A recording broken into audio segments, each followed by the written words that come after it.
Prince Siddhartha was born around 563 BCE in the northern part of India. Before he was born, the mother had a dream about an albino elephant stabbing her in the side, and the Brahmins declared that it meant that Prince had two past choices in his life. If he saw suffering, he would become the Buddha instead of a future king. He was born in a garden.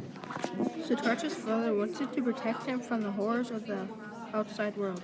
The king was worried about the predictions that Siddhartha was either going to be a powerful ruler or become the Buddha. The servants took care of the prince's every need, such as washing his clothes and playing music for him. The prince always felt curious about the world outside the palace walls. He married a noble woman at the age of 16 and had a son at 29. After the prince became a father, the king let him discover some of the real world. One form of suffering he saw was an elderly man who was dying. Next, he witnessed a sick man crying out in pain. Finally, he saw death. The prince was very touched by all of these forms of suffering. On the last trip, he found a man that was at total peace. This led him to becoming an ascetic. The prince gave all of his stuff away to trying to find enlightenment as an ascetic. He had the driver take him to the forest scene. He gave up his royal robe, sandals, and jewels.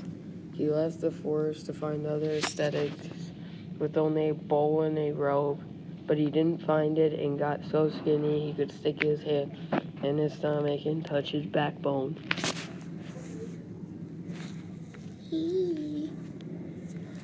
The prince gave up pleasures but couldn't reach enlightenment, so he sought a middle way to reach enlightenment. His new way caused the other ascetics to abandon him, but he didn't mind being alone.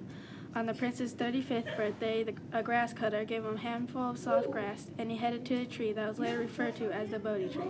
There he fought an evil god named Mara. The god tried to tempt him, but he resisted. When morning came, he had become the Buddha, where he reached enlightenment. The Four Noble Truths.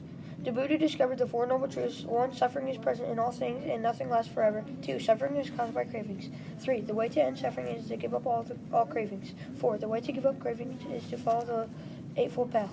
After he discovered these truths, the Buddha saw that even when one finds pleasure, it does not last forever. To end suffering, he taught people to follow the Eightfold Path. This is the path that follows the middle way. Okay. The Eightfold Path: right understanding, right purpose, right speech, right action, right way to earn a living, right effort, right mindfulness, right concentration.